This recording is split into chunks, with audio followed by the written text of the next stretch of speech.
जय माता दी दोस्तों, welcome back to my channel tarot 2.0। दोस्तों आज मैं आप लोगों को बताऊंगी कि वर्गो यानी कन्या राशि वालों की लाइफ 11 जनवरी के दिन कैसी रहने वाली है। तो चलिए दोस्तों स्टार्ट करते हैं। यूनिवर्स प्लीज़ मुझे बताइए कि 11 जनवरी के दिन वर्गोस की फैमिली लाइफ कैसी रहेगी। 11 जनवरी के दिन वर्गोस की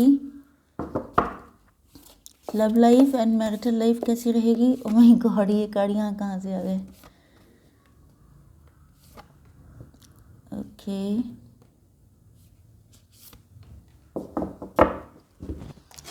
यस यूनिवर्स प्लीज़ मुझे बताइए कि वर्गोस की बिजनेस एंड जॉब कैसी रहेगी 11 जनवरी के दिन। वर्गोस की हेल्थ कैसी रहने वाली है 11 जनवरी के दिन। ओके यस तो देखिए बॉटम ऑफ द डेक में आ चुका है मेडिटेट एंड कंtemplate। इसका मतलब ये है कि आप लोगों को मेडिटेशन करने की ज़रूरत है। ओके, ये जो गाइडेंस दी जाती है इस पर आप लोगों को फॉलो करना होता है, अदरवाइज़ आपको बाद में दिक्कत होती है। एंड आप लोग कमेंट सेक्शन में लिखते हैं कि मैडम चीज़ें हो नहीं रही हैं। चीज़ें ना होने का रीज़न यही होता है कि आप लोग गाइडेंस को फॉलो नहीं करते हैं। ओके, रूल्स एंड रेगुलेशंस को मानेंगे नहीं तो देखने का क्या फ़ायदा। ओके यस तो यहाँ पर ऐसा लग रहा है कि आपके पार्टनर जो हैं, देखिए बहुत सारे लोगों का यूनियन हो रहा है। कई बार कमेंट सेक्शन में आता है, मैं आप लोगों के लिए पिन कर देती हूँ। ओके, बट आपको बिलीव रखना है एंड वर्क करना है खुद पर।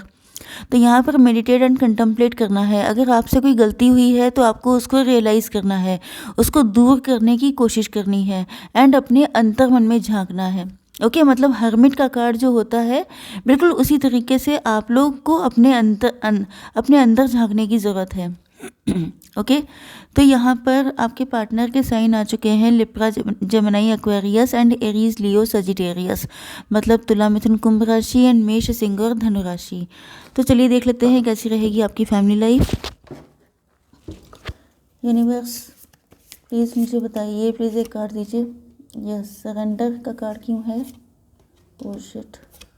Okay, confidence is okay and communication, one more, emotions.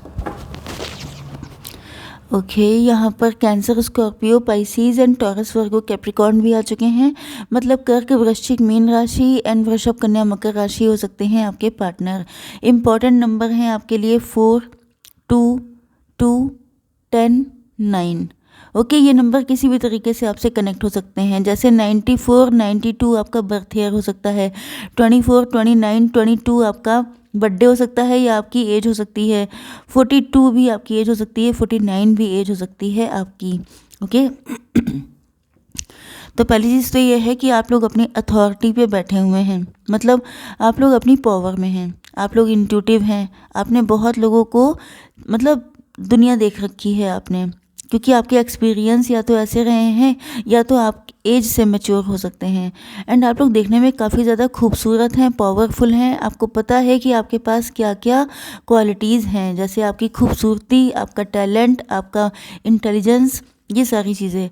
Okay and अब आपको वही चाहिए लाइफ में जो आपको रिस्पेक्ट कर सके, जो आपको वैल्यू दे सके, जो आपके साथ इक्वल गिव एंड टेक कर सके। एंड अगर ऐसा नहीं होता है तो आप किसी और के साथ टेम्प्ररी बेसिस पे रिश्ता बनाने के लिए तैयार नहीं हैं। ओके तो यहाँ पर अगर आप लोगों की लाइफ में कोई ऐसा टफ साइकिल चल रहा था जो बहुत ज़्यादा नेगेटिव था, जिसकी वजह से आपने इतना सब कुछ सीखा है, मैंने क्या कहा कि आप लोगों ने दुनिया देखी हुई है, तो दुनिया कोई ऐसी नहीं देख लेता है, उसको बहुत सारे स्ट्रगल करने पड़ते हैं। तो ये कोई ऐसा साइकिल चल रहा था जिसमें आपको अपनी वर्थ, अपनी वैल्यू पहचानना थे। ओके क्योंकि कभी कभी लोग बहुत ज़्यादा वल्नरेबल हो जाते हैं, बहुत ज़्यादा इमोशनल हो जाते हैं एंड लोग उनका एडवांटेज लेना स्टार्ट कर देते हैं। तो आपके साथ भी कुछ ऐसे ही हुआ होगा, जिसके बाद आपको ऐसे साइकिल से गुजरना पड़ा। देखिए ये साइकिल रिपीट हो जाते हैं अगर आप लोग अपने स्ट्रगल से लर्न नहीं करते हैं। ओके क्योंकि यूनिवर्स नहीं चाहते हैं कि आप किसी मुसीबत में फंसें। ओके तो अगर आप गलती करेंगे तो अगेन एंड अगेन वो रिपीटिशन चलता रहेगा। तो यहाँ पर फ़िलहाल आप लोग अपनी पढ़ाई लिखाई करके कंप्लीट हो गए हैं एंड आपके पार्टनर अब आपके पास आने के लिए सोच रहे हैं। क्यों? क्योंकि उनको पता चल गया है कि आपको अपनी वैल्यू पता चल गई है।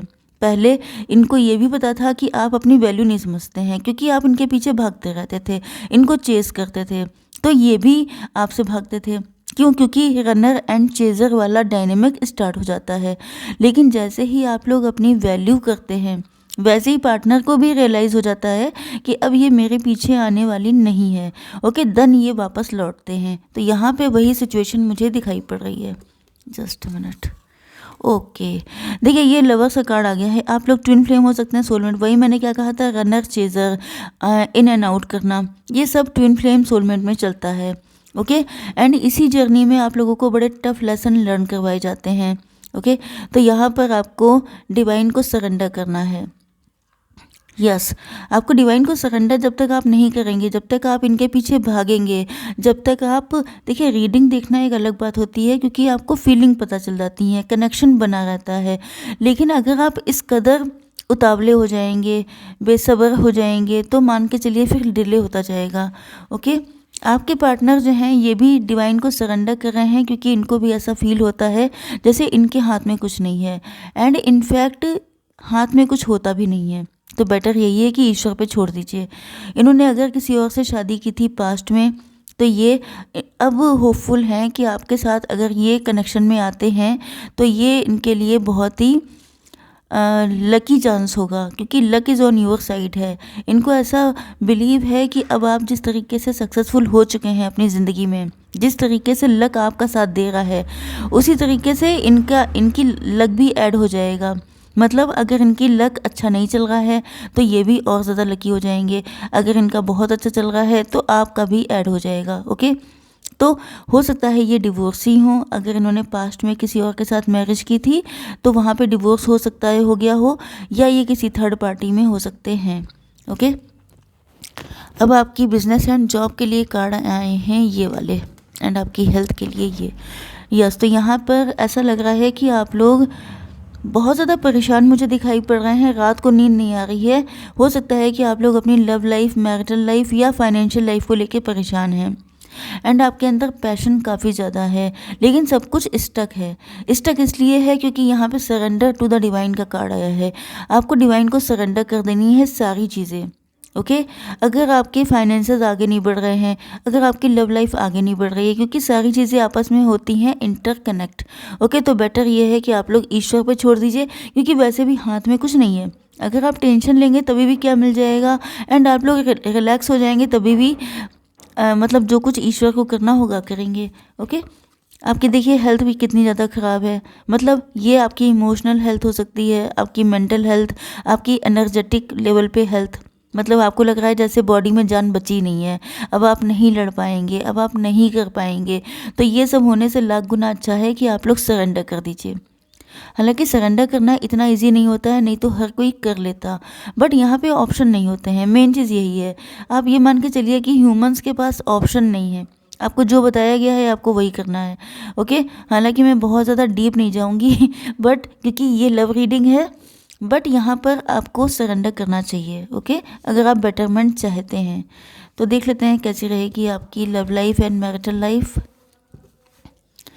ओके, तो देखिए यहाँ पर मैरिज करना चाहते हैं, या तो आप लोग हस्बैंड वाइफ हो सकते हैं, लेकिन आपकी पोजीशन ज़्यादा स्ट्रांग है। यस, आपके पार्टनर की आपसे थोड़ी कम है, या तो फाइनेंशियली या लुक वाइज ये आपसे कम हो सकते हैं। ओके, एंड इनको ये भी पता है कि आप इनसे कहीं ज़्यादा खूबसूरत एंड टैलेंटेड हैं, एंड ये बात भी आपको पता है, क्योंकि यहाँ पर आप देखिए बैंड्स के कार्ड कितने हैं, पैशन पैशन पैशन। ओके, तो यहाँ पर आपके पार्टनर आपसे शादी तो करना चाहते हैं, बट कार्ड देखिए कौन सा आया है, कॉन्फिडेंस इज़ योर की टू सक्सेस। एंड कॉन्फिडेंस कब नहीं होता है, जब इंसान के पास कहीं पर कमी होती है। तो इनको ऐसा लग रहा है जैसे ये आपके लेवल पे नहीं है, फाइनेंशियल इश्यूज चल रहे हैं इनकी ज़िंदगी में, एंड ये जगल कर रहे हैं। या तो फाइनेंशियल इश्यूज़ हैं या ये थर्ड पार्टी में हैं, तो ये वहाँ पर बैलेंस करने की कोशिश कर रहे हैं। अगर आप मैरिड हैं तो आपके इन लॉज नहीं चाहते हैं आपके साथ यूनियन, एंड अगर ये किसी और से मैरिड हैं तो वो पर्सन नो डाउट नहीं चाहता है कि आपके साथ यूनियन हो, तो ये आपसे बात करके चीज़ों को क्लियर करना चाहते हैं। इनको भी पता है कि आप इंतज़ार कर रहे हैं, इनको भी पता है कि आप बहुत ज़्यादा परेशान हैं, तो ये चाहते हैं कि आपसे एक बार बात कर लें, देन आपको जैसा सही लगे वैसा आप कर सकते हैं। ओके, यस, इनको भी जब से ये आपके साथ कनेक्शन में आए हैं, इनको बहुत ज़्यादा स्पिरिचुअलिटी में इंटरेस्ट आ गया है, बहुत ज़्यादा स्पिरिचुअल बन चुके हैं। एंड आपके पार्टनर की भी सेम कंडीशन दिखाई पड़ रही है, क्योंकि आप लोग ट्विन फ्लेम हैं, तो ये भी रातों को जग रहे हैं, ये भी बहुत ज़्यादा ओवर थिंकिंग कर रहे हैं, इनकी भी हालत पस्त हो चुकी है, क्योंकि आप लोग ट्विन फ्लेम हैं। ओके, क्योंकि ये जो कहा जाता है ट्विन फ्लेम सोलमेट, ये इतनी टफ जर्नी होती है जिसमें अच्छे अच्छों के होश उड़ जाते हैं। तो यहाँ पर फ़िलहाल दोनों के होश मुझे उड़े हुए लग रहे हैं। ऐसा लग रहा है कि आप दोनों बिल्कुल लस्त-पस्त हो चुके हैं कि अब कितना इंतज़ार करना पड़ेगा, कितना और वेट किया जाए। ओके, बट यहाँ पर इमोशंस आर रनिंग हाई। आपके पार्टनर के इमोशंस बहुत तेज़ी से बढ़ रहे हैं, क्योंकि इतना जग रहे हैं, इतना परेशान हो रहे हैं, इतनी हालत ख़राब हो गई है, तो ये बहुत ज़्यादा इमोशनल हो रहे हैं, पैशन भी बढ़ रहा है। ओके, तो ये आपको लव का प्रपोजल देना चाहते हैं, जेन्युइन लव, क्योंकि लव तो जेन्युइन रहता है। ओके, इनको लग रहा है कि अगर ये आपके साथ यूनियन में आ जाते हैं तो इनकी ज़िंदगी बहुत ज़्यादा अच्छी हो जाएगी। ओके, तो आई होप सो कि रीडिंग आपको पसंद आई होगी। Please do like, share and subscribe. जय माता दी।